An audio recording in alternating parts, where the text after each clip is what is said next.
സാബു എന്ന വിളിപ്പേര് എനിക്ക് കിട്ടിയത് ഫാദർ ഫ്രാൻസിസ് എന്ന പള്ളിയിലച്ചൻ ഒരു മുസ്ലിം കമ്മ്യൂണിറ്റിയിലുള്ള എന്നെ സംബന്ധിച്ചിടത്തോളം ബൈബിൾ പഠിക്കാൻ പോയപ്പോൾ സൗകര്യത്തിന് വിളിക്കാൻ ഇട്ടൊരു പേരാണ്. അത് പിന്നെ എൻ്റെ വീട്ടുപേര് കൂടി ചേർത്ത് കൊട്ടോട്ടി ചേർത്തിട്ട് സാബു കൊട്ടോട്ടി എന്ന പേരിൽ ഞാൻ അറിയപ്പെട്ടു തുടങ്ങി. 1994 മുതൽ ഇങ്ങോട്ട് സാബു കൊട്ടോട്ടി എന്ന പേരിൽ തന്നെയാണ് ഞാൻ അറിയപ്പെടുന്നത്. ഈ കാലഘട്ടം മുതൽ തന്നെ ക്രിസ്തീയ ഭക്തിഗാനം ആസ്വദിക്കാനും കുറച്ചൊക്കെ പാടാനും ശ്രമിച്ചിരുന്നു. ഒരു പാട്ടുകാരനല്ല, പ്രൊഫഷണൽ ഗായകനല്ല എന്നുണ്ടെങ്കിലും നമ്മൾ കല്യാണ പരിപാടിക്കും മറ്റും ഒക്കെ പാടാനൊക്കെ ശ്രമിച്ചിട്ടുണ്ട്. മാർക്കോസിൻ്റെ പാട്ടുകൾ വളരെ ഇഷ്ടമാണ്. യേശുദാസ് കുറച്ച് പാട്ടുകളൊക്കെ പാടിയിട്ടുണ്ട്.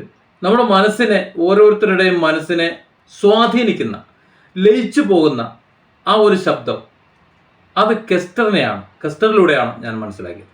ഞാൻ കഴിഞ്ഞ 2 ദിവസമായി ഒരു വീഡിയോ കാണും.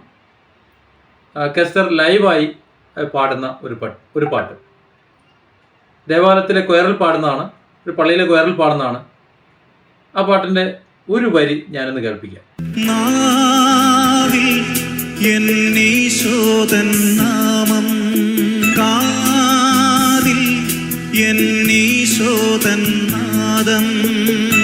നോക്കൂ, ആ ഒരു ശബ്ദത്തിൻ്റെ ഒരു മാധുര്യം, അത് നമ്മൾ ആസ്വദിക്കുമ്പോൾ അത് നിങ്ങളുടെ മുന്നിൽ കൂടി ഒന്ന് തന്നില്ല എന്നുണ്ടെങ്കിൽ, നിങ്ങളോട് പറഞ്ഞില്ല എന്നുണ്ടെങ്കിൽ, പിന്നെ നമ്മളൊക്കെ എന്തിനാണ് സോഷ്യൽ മീഡിയയിൽ കുത്തിയിരിക്കുന്നതെന്ന് പറയുന്നത്?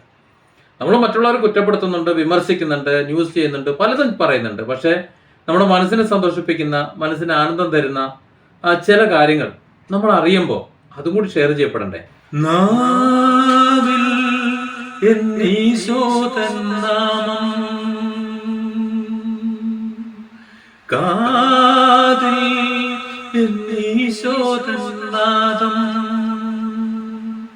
എങ്ങനെ അത് കെസ്റ്ററിന്റെ അത്രയൊന്നും പാടി നമ്മൾ എത്തൂല എന്നുണ്ടെങ്കിലും അത് കേൾക്കുമ്പോൾ പാടാതിരിക്കാൻ പറ്റൂല, മൂളാതിരിക്കാൻ പറ്റൂല. അതങ്ങനെയാണ്. ചില പാട്ടുകൾ അങ്ങനെയാണ്. ഇതുപോലെ കെസ്റ്ററിന്റെ ധാരാളം പാട്ടുകളുണ്ട്. ഒരുപാട് പാട്ടുകൾ എന്നെ സ്വാധീനിച്ച പാട്ടുകളുണ്ട്. കേൾക്കാൻ ഒരു പ്രത്യേക ഇമ്പാണ്. പ്രത്യേകിച്ച് അധികം മ്യൂസിക്കൊന്നും ഇല്ലാതെ, മ്യൂസിക് ഇൻസ്ട്രുമെന്റ്സ് ഒന്നും ഇല്ലാതെ റിഥം മാത്രം വായിച്ചുകൊണ്ട് കെസ്റ്റർ പാടുന്ന പാട്ടുകളുണ്ട്. ആ പാട്ടുകളിലെ എന്തോ അതിൽ ലയിച്ചങ്ങോട്ട് ഇരുന്ന് പോകും. ആ ലയിച്ചിരുന്നപ്പോൾ ആ പാട്ട് ഒന്നുകൂടി കേട്ടപ്പോൾ, ഇന്നിപ്പോൾ വീഡിയോ റെക്കോർഡ് ചെയ്യുന്നതിനിടയ്ക്ക് ആ പാട്ട് വീണ്ടും കാണാനിടയായി. അപ്പോൾ ഒന്നും കൂടി കേട്ട് കഴിഞ്ഞപ്പോൾ എനിക്കിത്തരം പറയണം തോന്നി.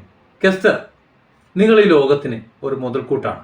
സംഗീതത്തെ ആസ്വദിക്കുന്ന, ഈ പ്രപഞ്ചത്തിൻ്റെ സംഗീത മാസ്മരിക ശക്തി ആസ്വദിക്കുന്ന, അതിലൂടെ ആനന്ദം കണ്ടെത്തുന്ന ഒരു വിഭാഗം. ഇത്തരത്തിലുള്ള പാട്ടുകൾ സത്യത്തിൽ എവിടെ കേട്ടാലും, വിശേഷിച്ച് കെസ്റ്ററിന്റെ പാട്ടുകൾ എവിടെ കേട്ടാലും അറിയാതെ നമ്മളത് ആസ്വദിച്ച് കണ്ണ് മടച്ച് കേട്ട് നിന്ന് പോകും. എൻ്റെ ആസ്വാദനം ഞാൻ നിങ്ങളെ അറിയിച്ചു. നിങ്ങളും ആ പാട്ടൊന്ന് കേട്ടു നോക്കൂ. അദ്ദേഹം സ്റ്റുഡിയോയിൽ പാടി പുറത്തിറക്കിയ ആ ഗാനത്തെക്കാളും എനിക്കിഷ്ടപ്പെട്ടത് ലൈവായിട്ട് അദ്ദേഹം കൊയറിൽ പാടിയ ആ പാട്ട് തന്നെയാണ്. നാവിൽ എന്നീശോതൻ നാമം. നിങ്ങളൊന്ന് കേട്ടു നോക്ക്, എന്നിട്ട് നിങ്ങൾ പറയും.